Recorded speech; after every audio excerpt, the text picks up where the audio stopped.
Assalamualaikum warahmatullahi wabarakatuh.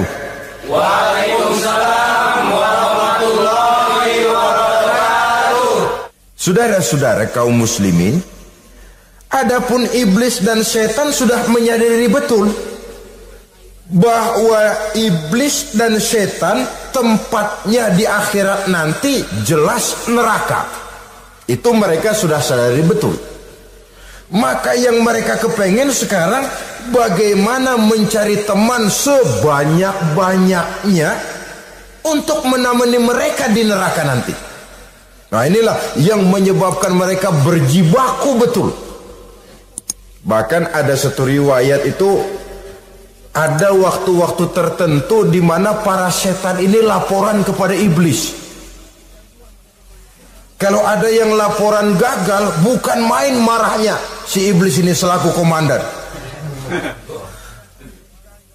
Kata setan, "Pak, saya gagal menggoda si fulan karena imannya kuat." "Goblok kamu. Dengan apa kamu goda dia?" "Dengan kedudukan." "Dia tidak mau. Tempuh dengan jalan lain, barangkali dengan harta. Kalau dengan harta tidak bisa, barangkali dengan wanita. Kalau dengan wanita tidak bisa, tempuh segala macam cara." Dan mereka yang laporannya enak, artinya berhasil menggoda banyak orang-orang beriman, itu konditenya naik. Bahkan mendapat semacam piagam penghargaan sebagai kadar militan daripada iblis. Nah, mereka berusaha dengan segala macam cara mengumpulkan teman sebanyak-banyaknya. Kalau mereka sendiri sudah tahu pasti, sadar nasib saya di akhirat nanti pasti masuk neraka, diazab dan disiksa oleh Allah. Cuma saya begini ini lantaran ulahnya Nabi Adam dulu. Maka anak-anak cucu Nabi Adam harus menjadi teman-teman saya sebanyak-banyaknya guna menemani saya di dalam neraka. Oleh karena itu, pada kesempatan pertemuan saat ini kita akan membicarakan siapa sih teman-teman setan itu. Diriwayatkan dari Wahab bin Munabbih bahwa pada satu hari iblis diperintahkan oleh Allah untuk datang kepada baginda Rasulullah sallallahu alaihi wasallam dan menjawab segala pertanyaan yang diajukan oleh baginda Nabi. Datang iblis dalam bentuk orang tua pakai tongkat. Jadi iblis itu bisa malih warna. Dia termasuk jenis makhluk halus toh, seperti halnya jin dan malaikat. Itu bisa malih warna sesuai dengan yang mereka kehendaki. Ketika datang, baginda Nabi bertanya, "Man anta?" "Siapa kamu?" Dia jawab, "Ana iblis." "Saya iblis." "Jujur." "Limadza ji'ta?" "Mau apa kamu datang kemari?" kata baginda Nabi. Dijawab oleh iblis, "Innallaha amaroni an atika wa ujibaka an kulli ma sa'altani."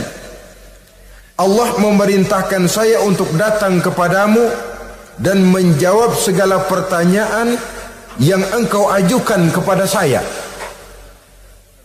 Nah, atas pernyataan ini baginda Rasul kemudian bertanya dengan dua pertanyaan.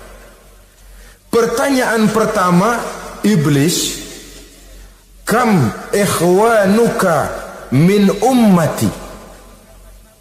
Ada berapa sih teman-temanmu dari golongan umatku? Dari golongan umatku, umat Islam ini, bukan orang lain. Kalau orang kafir sih sudah jelas, itu memang CS-nya iblis. Tapi dari umatku, siapa saja yang jadi teman-teman kamu iblis? Menjadi antekmu, menjadi alatmu sejak dari dunia sampai ke neraka nanti. Atas pertanyaan ini iblis menjawab, teman-teman saya dari golongan umatmu ya Muhammad, asyarun, ada 10 orang. Ada 10 orang yang merupakan teman-teman iblis dari dunia sampai ke neraka. Siapa mereka? Pertama kata iblis, teman saya hakimun jair, hakim yang curang, hakim yang tidak adil. Ini bisa dimaklumi. Kenapa? Karena hakim diharapkan adalah produk keadilan. Sehingga orang mengatakan seorang hakim adalah seorang yang meletakkan sebelah kakinya di surga dan sebelah lagi di neraka. Kalau adil dia menghukum, kaki sebelah kanan yang akan menentukannya ke surga. Kalau licik dia menghukum, kaki sebelah kiri yang akan menjerumuskan dia ke dalam neraka. Saudara-saudara kaum muslimin rahimakumullah, sesungguhnya dalam kehidupan kurangnya sandang pangan bukan satunya sebab yang membuat orang menderita. Tidak teraturnya perumahan, kurangnya lapangan kerja bukan satu-satunya yang menyebabkan rakyat menderita, tapi lukanya rasa keadilan, tidak tegaknya hukum sebagaimana yang diharapkan. Itu juga bisa menjadi sumber nestapa, bisa menjadi asal dari segala derita. Oleh karena itu, hakim yang tidak adil, hakim yang curang, yang menghukum tidak berdasarkan hukum, tapi berdasarkan kepentingan, berdasarkan pesan sponsor, hukum bisa dibeli, ada istilah mafia peradilan. Hakim-hakim macam ini yang akan menjadi teman-teman iblis. Dan tiap kali palu akan diketuk, iblis sudah bukan main sibuknya. Kekuasaan di tanganmu, hijau katamu, hijau yang akan berlaku, merah kau ketok, merah yang akan jadi keputusan. Orang lain tidak tahu ini kesempatan untuk jadi kaya, ini kesempatan untuk naik pangkat. Manipulir hukum tidak ada yang tahu karena orang banyak yang awam dengan hukum. Saudara-saudara kaum muslimin, kalau hukum sudah bisa dibeli, atau kalau hukum cuma untuk orang-orang kecil saja, ada kelompok-kelompok yang kebal hukum, maka akan timbullah kiamat di masyarakat, di mana yang kuat makin kuat, yang lemah selalu menjadi mangsa. Oleh karenanya, hakim yang serong, hakim yang durjana merupakan teman-teman setan, merupakan teman-teman iblis dari dunia sampai ke neraka nanti. Ini yang pertama. Oleh karenanya, pada dasarnya setiap kita adalah hakim untuk keluarga. Dalam pergaulan hendaklah adil di dalam memutuskan segala sesuatu. Lebih-lebih hakim yang memang menjadi pengayom masyarakat. Bukankah lambang para hakim digambarkan dalam bentuk neraca yang berimbang, tidak berat ke kiri, tidak juga berat ke kanan, dalam arti objektif memberikan keputusan sesuai dengan hukum, sehingga masyarakat terlindungi. Dan hakim yang adil secara praktis adalah musuh daripada setan. Dimanapun setan dan iblis paling gak demen sama hakim yang adil. Itu merupakan musuh besar bagi setan, yang menyalahkan yang salah, membenarkan yang benar, walaupun yang salah orang besar, yang benar orang kecil. Dan kita memang oleh baginda Nabi diajarkan satu doa, Allahumma arinal haqqa haqqa warzuqna ittiba'ah. Ya Allah, perlihatkan kepada kami bahwa yang benar itu benar. Sebab sering kita lihat yang benar jadi tidak benar. Ini memerlukan kekuatan batin. Yang benar tampakkan kepada kami kebenarannya ya Allah. Sebab sekarang banyak ketidakbenaran yang dikamuflase. Banyak ketidakbenaran yang diberikan lipstick sehingga kelihatannya menjadi benar.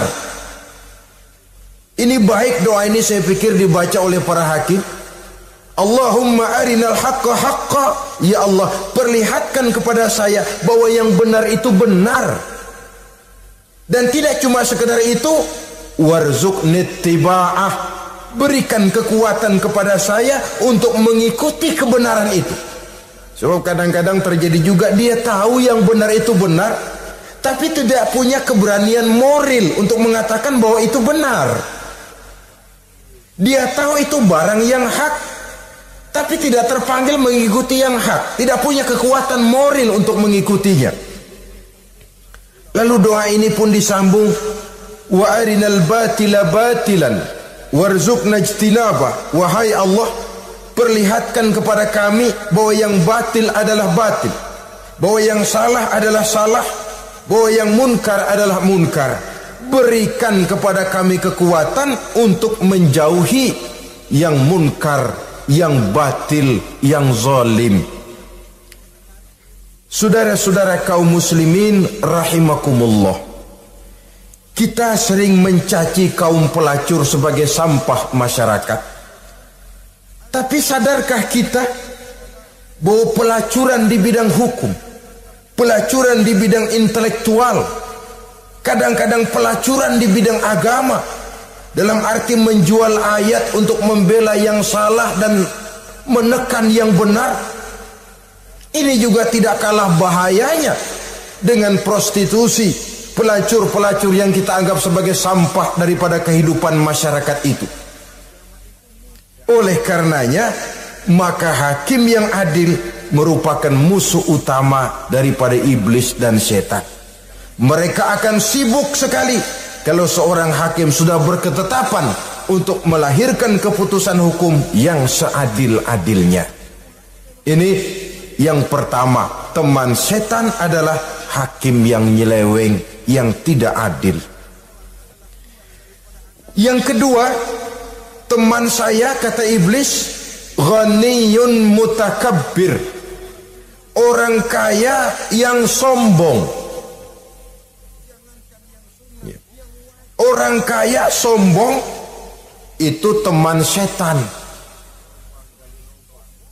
Orang miskin sombong itu lebih teman lagi tuh. Sebab ini sudah kelewatan.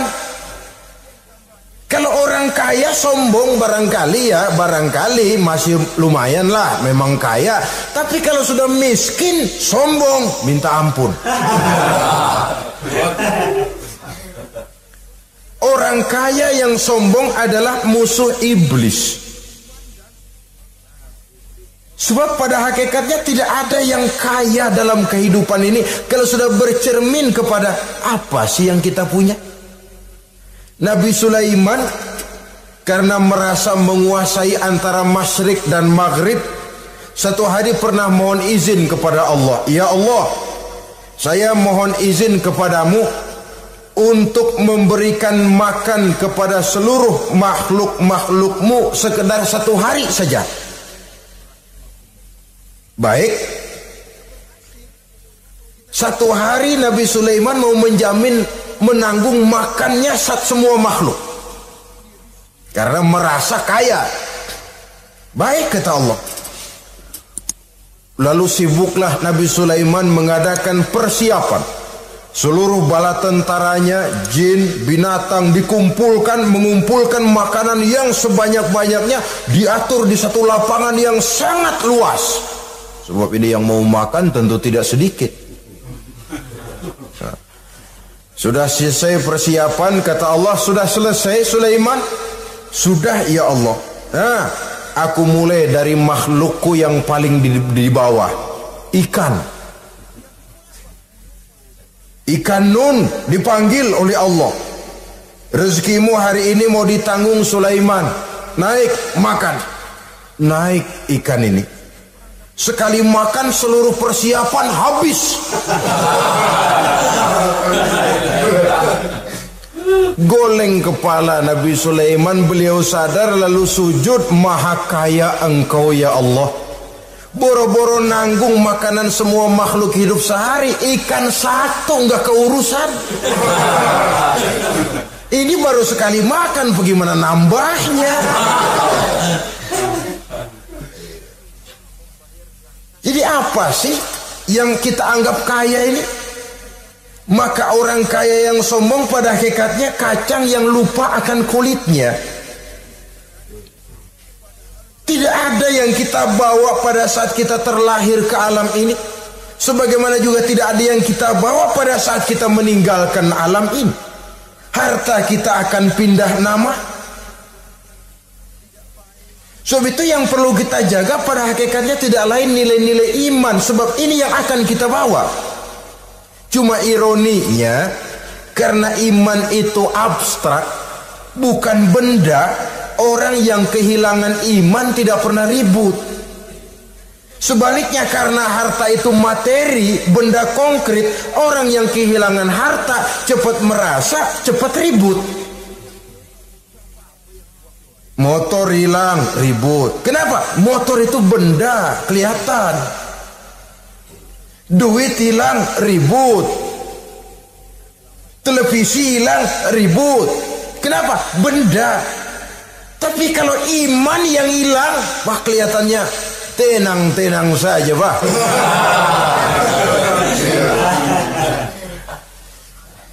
Padahal ini usaha iblis, bagaimana orang kehilangan iman, menjadi kafir, masuk grup dia untuk menemani dia di dalam neraka nanti.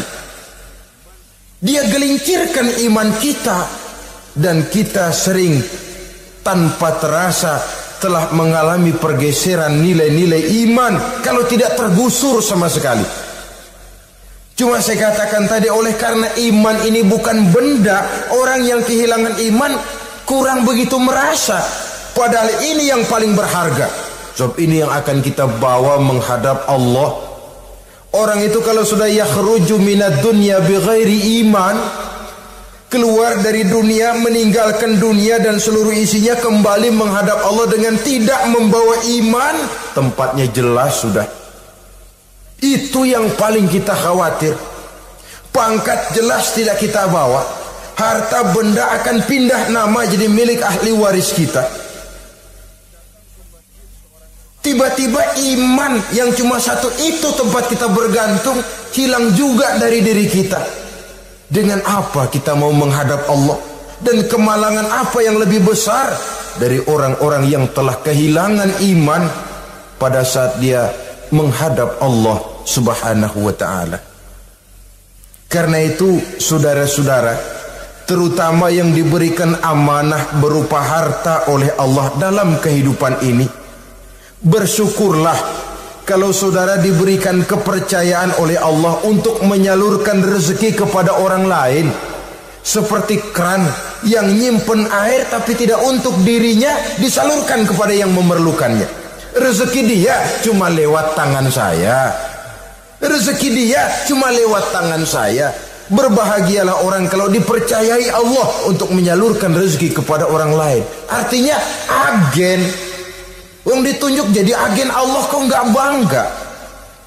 Kalau sudah kemari cara berpikir, insya Allah rasa bakhil bin pelit alias medit bin koret.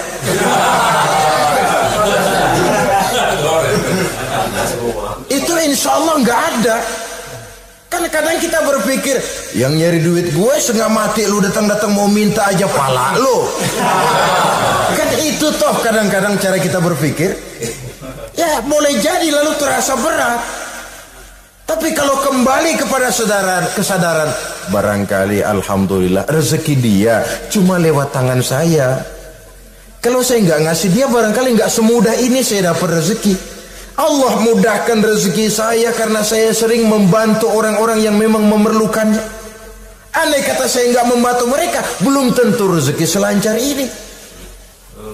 Tidak lalu enak aja, peras keringat gua banting tulang, pergi pagi pulang sore, lu datang-datang nada aja. Berbahagialah orang jikalau sekali lagi dia dijadikan agen oleh Allah untuk menyalurkan rezeki kepada mereka yang memang memerlukannya. Kalau tidak ke arah itu kita berpikir, yang timbul bakhil. Bakhil lalu bermegah-megah dengan hartanya, timbul kesombongan. Senang lihat orang susah, lalu dia sendiri dengan hartanya cuma to show only, pameran. Lewat di kampung, senang kalau orang melotot lihat mobilnya yang serba mengkilap, sepatunya yang serba mahal.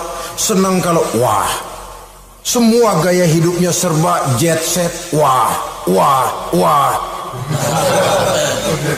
Senang betul kalau melihat orang sudah serba bengong lihat keadaan dia. Timbul takaburnya, sombongnya, ngenyek kepada yang lain. Maka orang kaya yang sombong teman iblis, teman setan. Setan senang betul. Sebaliknya secara praktis, orang kaya yang rendah hati adalah musuh iblis. Saudara-saudara kaum muslimin rahimakumullah. Lain memang. Kalau kita diberikan ilmu di akhirat nanti, pertanyaan cuma satu, ilmumu kau amalkan untuk apa? Kalau kita diberikan umur panjang, pertanyaan akhirat satu saja, umurmu kau habiskan di mana? Tapi kalau sudah harta diberikan kepada kita, pertanyaan akhirat dua, min aina iktasabahu wa fima anfaqahu. Hartamu kau dapat dari mana, kau belanjakan kemana? Depan belakang ditanya. Yang ketiga, teman iblis itu tajirun khain, pedagang yang berkhianat, baik kepada sesama teman pedagangnya karena ingin lebih maju dari yang lain. Terjadi persaingan yang tidak sehat di berbagai bidang bisnis itu, ataupun kepada para pembelinya dengan mengatakan barang yang baik adalah barang yang tidak baik menjadi baik. Sebab pada dasarnya apabila kaum pengusaha sudah berkhianat, akan timbul kegoncangan ekonomi. Dan kegoncangan ekonomi dampaknya adalah melahirkan kelas-kelas kemiskinan. Kemiskinan merupakan satu perangkap iblis. Biasanya orang kalau udah melarat udah dekat banget sama kafir. Kalau tidak dilatar belakangi oleh nilai iman yang kuat. Udah melarat, udah dekat benar dah sama kafir. Apalagi iblis ini menggodanya, pandai dia. Kepada orang miskin dia datang dengan bujukan materi. Kepada yang cukup hartanya dia datang dengan bisikan lain. Pendeknya iblis dan setan itu kalau ibarat tukang joget, dia ngerti betul irama kendang.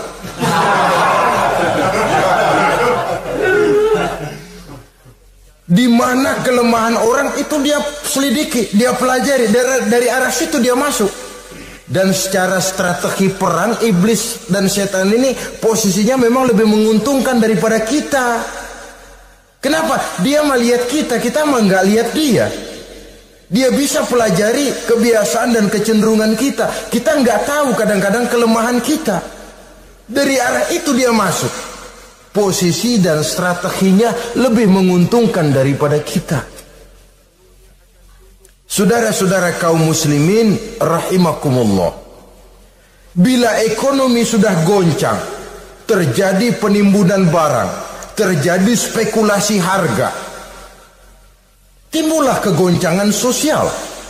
Dan dikala itu setan dan iblis pesta. Dia merasa perangkapnya berhasil. Persaingan-persaingan yang tidak jujur, yang pada dasarnya akhirnya bukan cuma merusak sistem ekonomi, tapi juga mempengaruhi hasil kerjaan. Dalam tender-tender usaha-usaha besar misalnya, oleh karena mengajar supaya dia yang mendapat proyek, dia tidak segan sogok sini, suap sana, semir sana, usap sini. Tinggal untungnya sedikit dan dia harus dapat untung besar. Akhirnya apa? Proyek yang dikerjakan cuma asal sekedar jadi. Tidak seperti standar yang ditetapkan lagi. Juga tidak merupakan kesalahan yang sepenuhnya harus dibebankan kepada dia. Kesalahan yang merupakan siklus, mata rantai, sudah lingkaran setan. Itulah sebabnya sering saya ungkapkan, kalau manusia sudah jadi teman setan, lebih buas daripada bajing. Karena bajing cuma makan kelapa, tapi bajingan gak apa saja dimakan. Sudah jadi teman-teman iblis, tidak ngerti halal haram, hak dan batil. Ini kepentingan pribadi apa kepentingan orang banyak, yang penting sikat saja. Jadi yang ketiga ini targetnya memang kekacauan ekonomi, yang kemelaratan, kemiskinan merupakan tangga untuk sampai kepada kekafiran. Dan iblis tahu betul itu.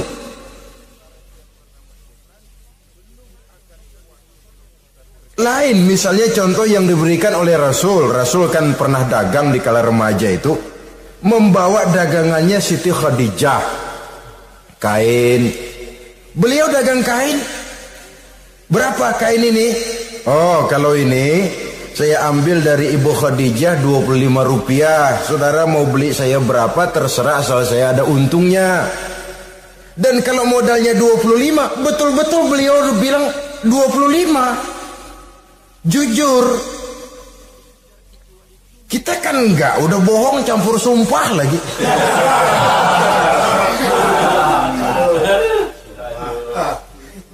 Ini yang ketiga. Yang keempat, teman-teman setan, teman-teman iblis, syaribul khamr.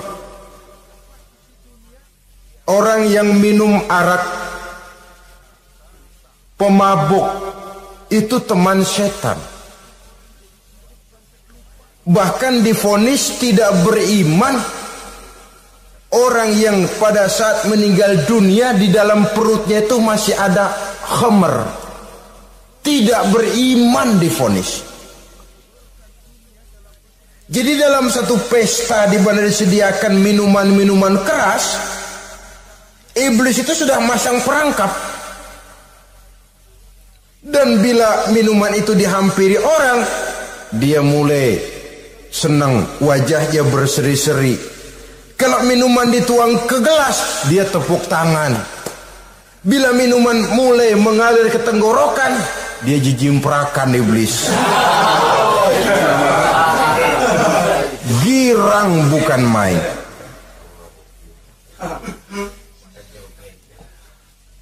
Saudara-saudara kaum muslimin rahimakumullah. Kenapa pemabuk merupakan teman setan?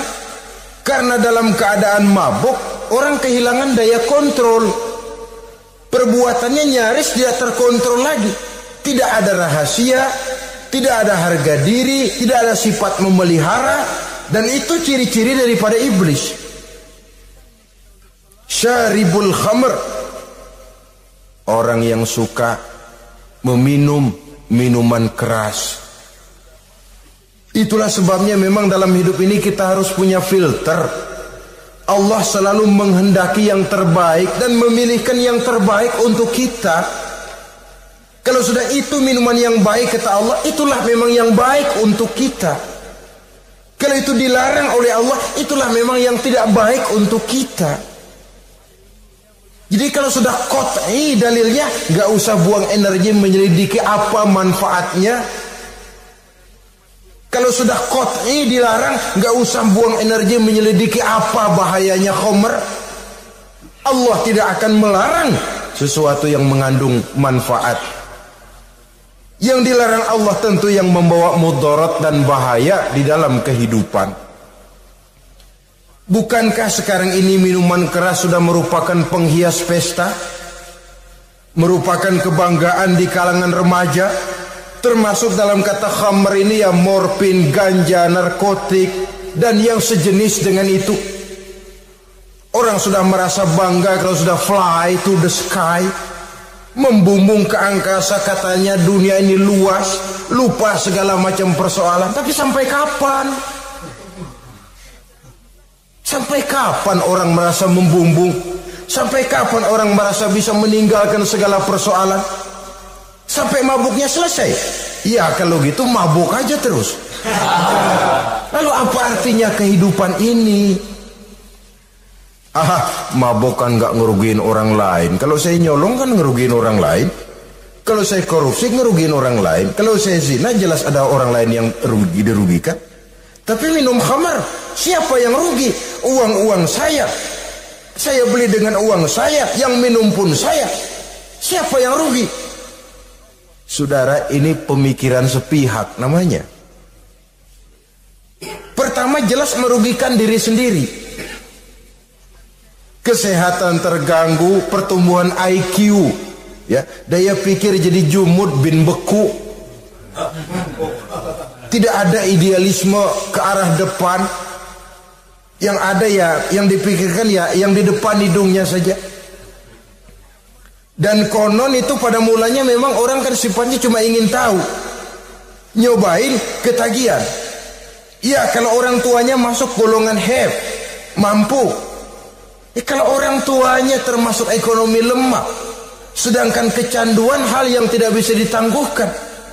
Orang yang sudah kecanduan minuman keras, sekali dia tidak minum, sudah bukan main rasanya. Orang yang sudah biasa minum ganja, morfin, narkotik, satu kali dia tidak bertemu itu, sudah nggak keruan rasa. Orang tuanya tidak mampu, kenapa lalu nggak ngelamun yang negatif? Ya kalau dia keluarga have, orang tuanya masih ngelarang, dia bisa jual hal lain di rumahnya yang ada harganya. Tip dek kah itu, video kah itu, mobil kah digade dulu. Kalau di kampung anak-anak muda yang menengah ke bawah, kenapa enggak ayam orang disamber?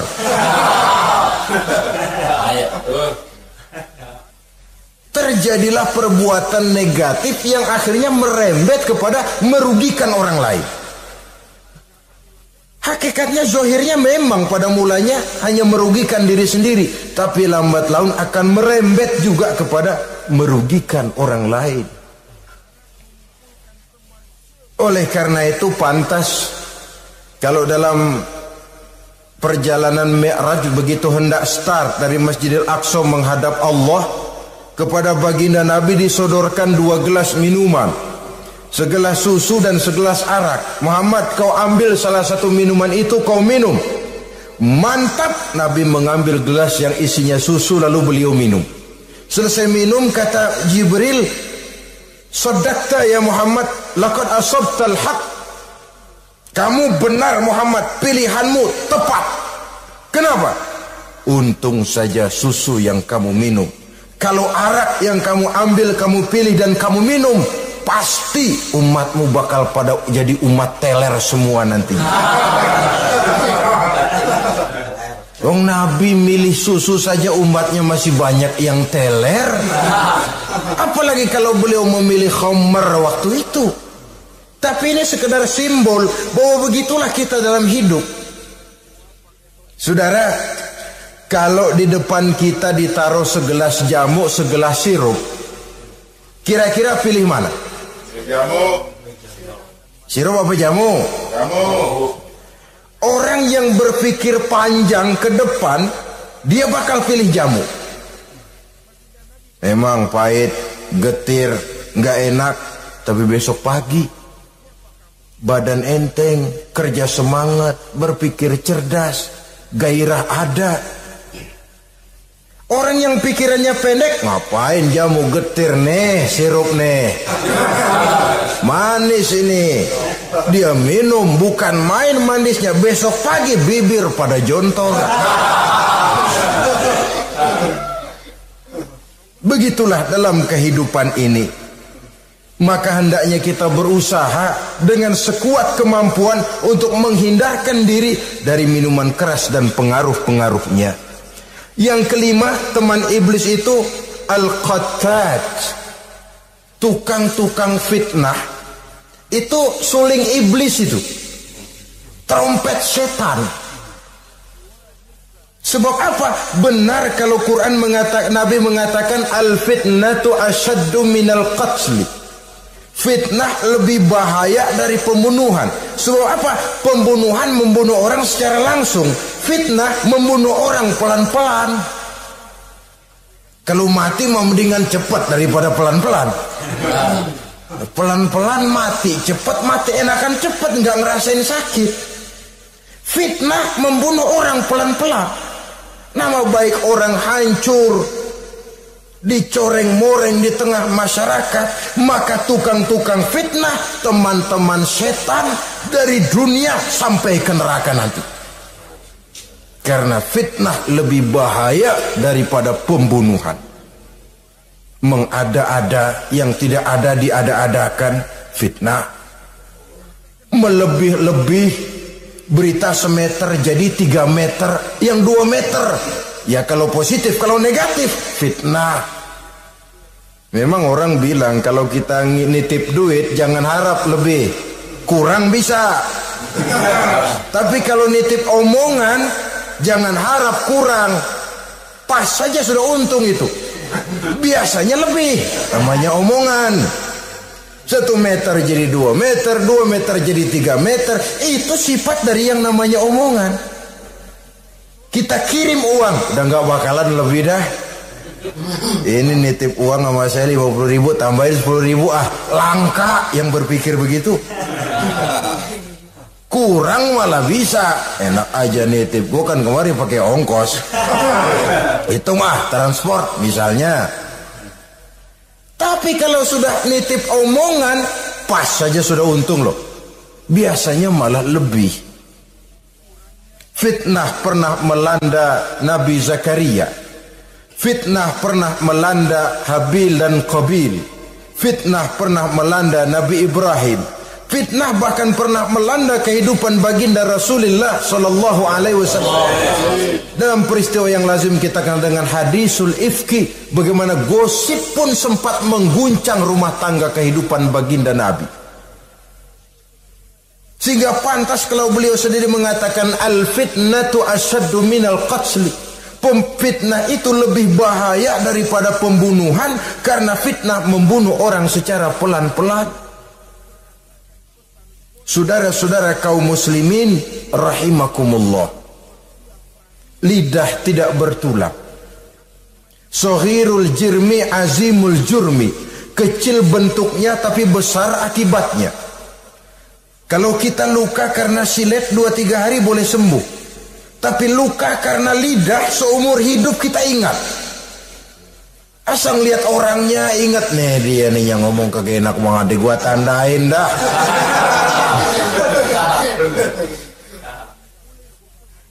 Itulah sebabnya pepatah bilang salamatul insan fi hifzil lisan. Orang akan selamat jikalau dia pandai menjaga lidahnya. Saudara-saudara kaum muslimin, yang keenam, teman setan sahibur riya. Orang yang riya, beramal cuma to show only, supaya ingin dipuji orang, ingin dilihat orang, riya namanya. Tidak ada ikhlas. Sebab kata Imam Ghazali, an-nasu kulluhum niyamun illal alimun, wal alimuna an-nasu kulluhum mauta illal alimun, wal alimuna niyamun illal amilun, wal amiluna mughtarruna ilal mukhlisun. Manusia itu pada hakikatnya mati kecuali orang alim. Orang alim sekalipun hidup hakikatnya adalah tidur, kecuali orang yang mengamalkan ilmunya.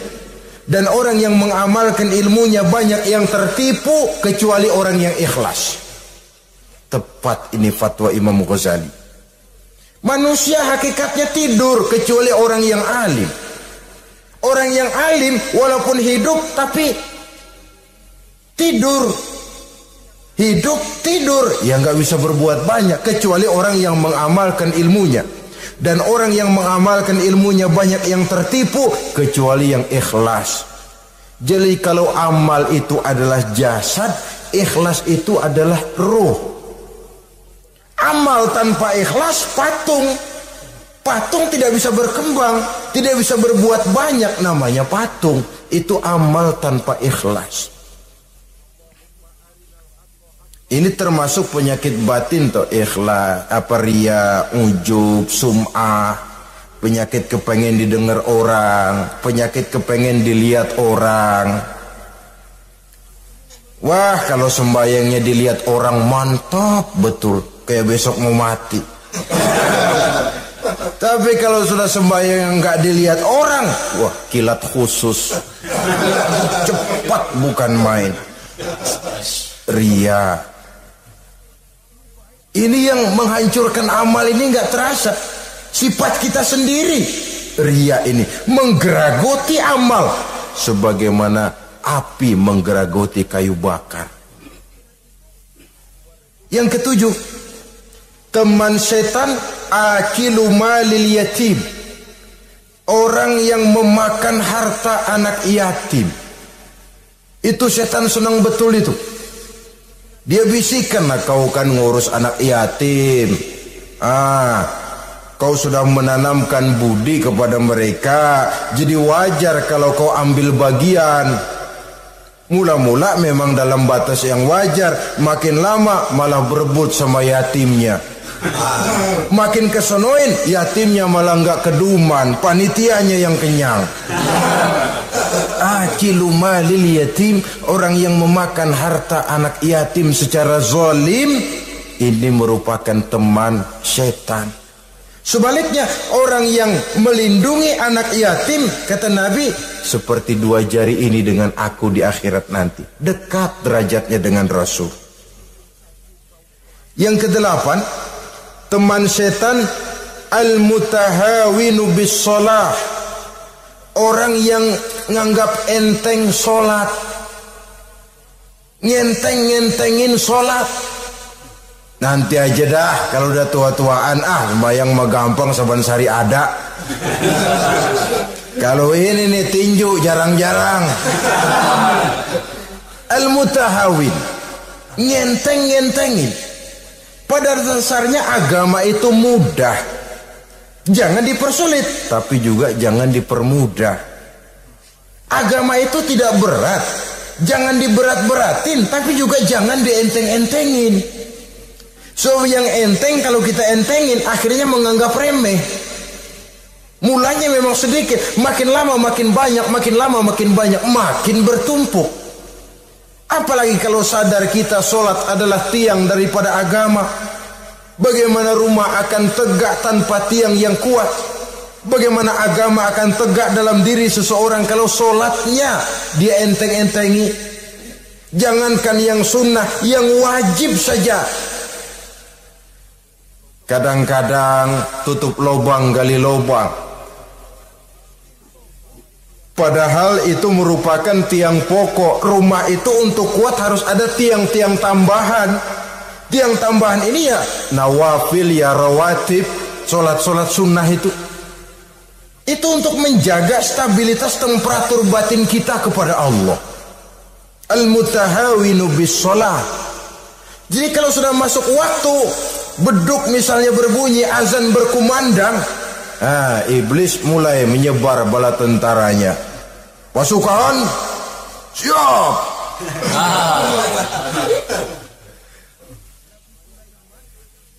Kama yang dagang dia bisikin, sedang enaknya lo dagang, pembeli lagi banyak-banyak, sembahyang mah ada besok.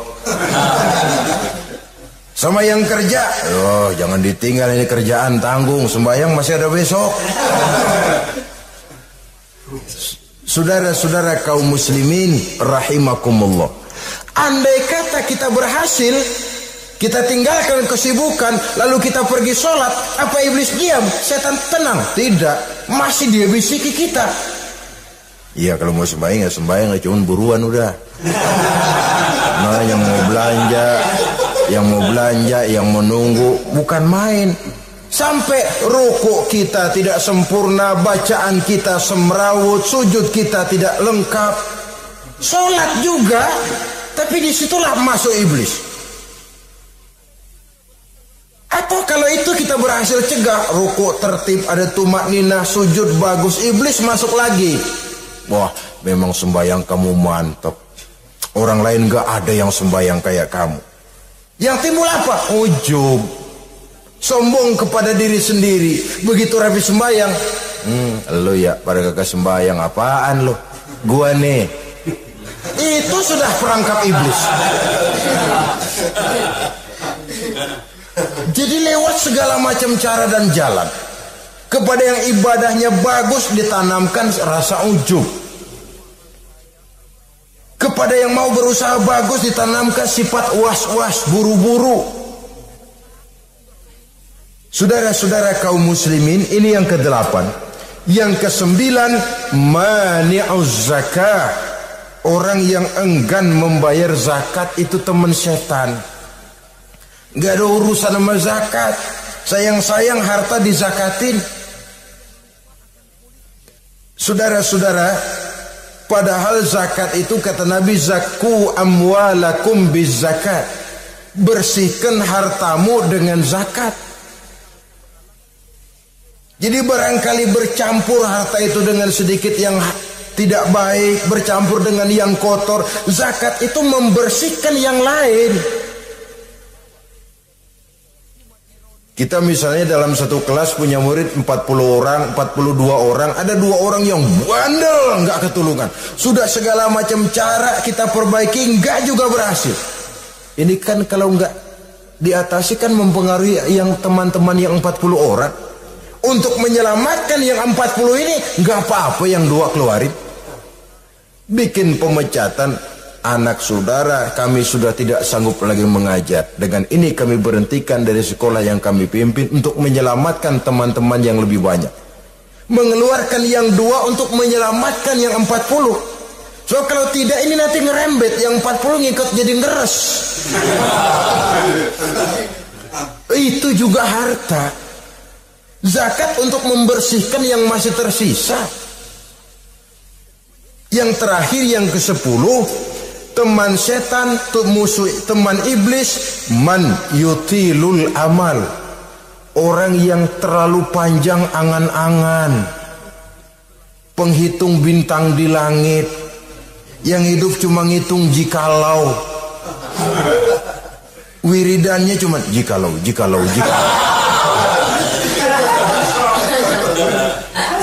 Tidak pernah mau berbuat, cuma angan-angan kelewat panjang. Yang ngelamun kan nggak ada sekolahan, ya siapa juga bisa ngelamun.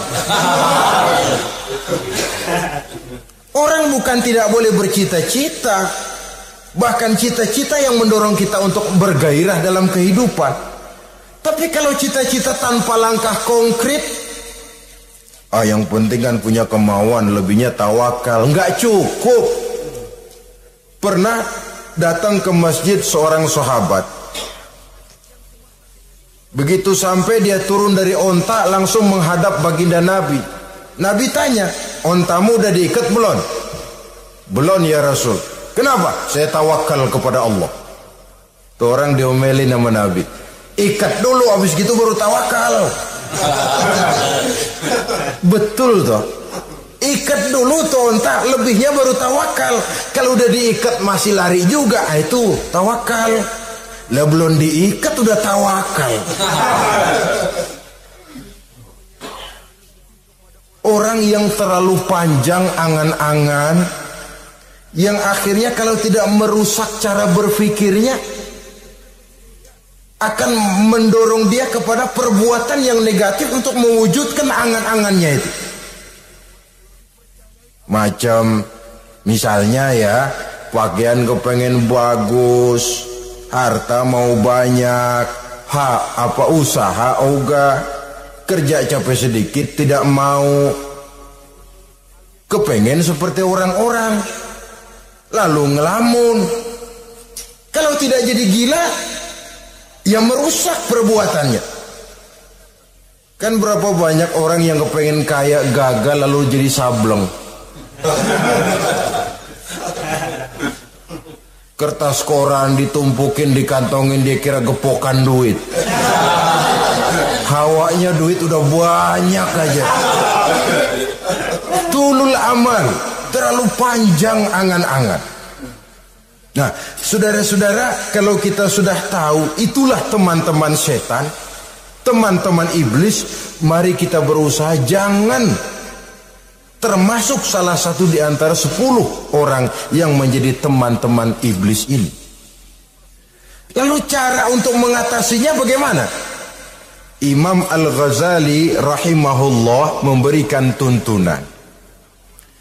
Pertama, untuk mengatasi perangkap setan, jangan sampai kita termasuk salah satu teman setan, zikrullah.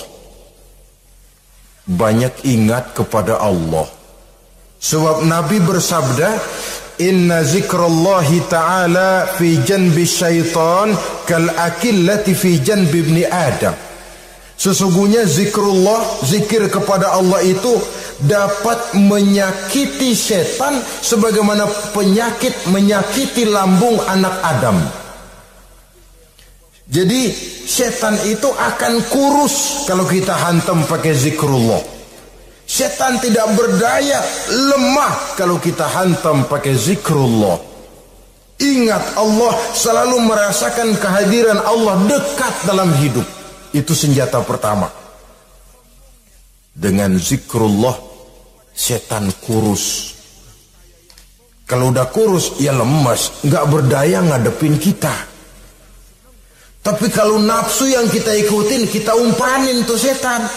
Lah gemuk. Begitu gemuk, makin berleluasa dia ngutak-ngatik kita. Yang kedua, jangan mendekati tempat maksiat. Sebab man hama haulal hima yusiku ayyaqafi. Orang yang main di pinggir kali ditakutin kecebur di kali. Jangan mendekati tempat yang cenderung membawa kita ke tempat maksiat. Saudara-saudara, yang ketiga, mengosongkan perut. Dalam arti rajin puasa, puasa sunnah. Kata Nabi, inna syaitan yajri min ibni Adam majrad dam fadayyiku majariyahu bil ju'. Setan mengalir dalam diri manusia seperti mengalirnya darah. Maka persempit jalan setan dengan apa? Bil ju', dengan memperbanyak lapar. Bukan memperturutkan syahwat. Pantas kalau Nabi bilang, saya adalah sekelompok orang yang tidak makan kecuali kalau kami lapar. Dan kalau kami makan, tidaklah sampai kekenyangan. Bukan enggak kenyang, tapi enggak kekenyangan. Yang terakhir kata Imam Ghazali, hendaknya kita selalu ingat bahwa tujuan iblis dan setan adalah menjerumuskan manusia, menyengsarakan manusia, supaya kita menjadi teman mereka di neraka nanti. Kalau ingat itu, insya Allah kita bisa mengerem diri. Nah, inilah saja yang dapat kita sampaikan pada pertemuan kali ini. Mudah-mudahan ada manfaatnya. Terima kasih dan mohon maaf. Usikum wa nafsi bitaqwallah. Wassalamualaikum warahmatullahi wabarakatuh.